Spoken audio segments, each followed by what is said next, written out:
Sveiki visi, esu Remigijus Viršila ir šiandien jūs pamokysiu, kaip atlikti peršokimą per turniką. Taigi tai nėra labai didelis jėgos pratimas, jis daug nereikalauja jėgos, tai yra technika maždaug, bet daugelis naujokų ir panašiai susiduria su baimės jausmu. Tai aš parodysiu pratimų, kurie padės tai išmokti įveikti tą baimę ir panašiai. O pratimas atrodo būtent štai taip.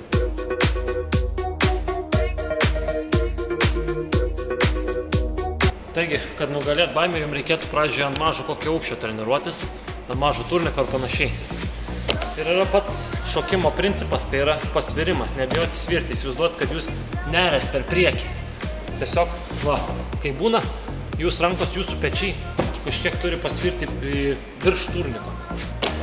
Ir tada tiesiog pradžioje galite, kurie silpni, tai jie turi iš inercijos daryti, o stipresni galite tiesiog lėtai padaryti, va.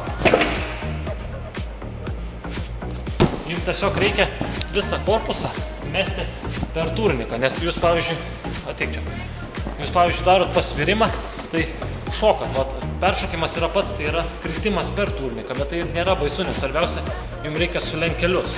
Jūs sulenkėt kelius ir viskas, nes va, jeigu aš šokčiau tiesiog kojom per šoną, tai aš neperšokčiau, bet aš lenkiu jas tiesiai prie krūtinės, va. Va, galiu net lėtai padaryti, va, ir tada tiesiog lieka sukimas jis pats. O iš inercijos, kai būna jėga, tai tada greitai eina, va, tiesiog, va, ir jūs peršokite. Tai iš pradžio išmokit ant tokio žemo aukščio patį šitą pasvirimą, o tada jums ant ir aukšto nebus baisu tiesiog. Bet pats tas, va, laikot, pasisukat ir peršokit. Įsivaizduokit, kad jūs neriat, galite iš pradžio, jeigu baisu, tai ir iš vis nuo žemės šokdami, va taip. Svarbiausia išmokti patį mostą. Taigi tas peršokimas nėra jėgos pratimas, tačiau jums vis tiek reikia mokėti masalapą išėjimą. Tai manau, vis tiek reikia turėti jėgos, nes jūs kiekvieną kartą ant turniko nesikarsite. Bet pradžią išmokit kareivį, nes jeigu jūs jau nemokėsit taip ant turniko kiekvieną kartą nelaidėsit, kad padarytumėt kareivį.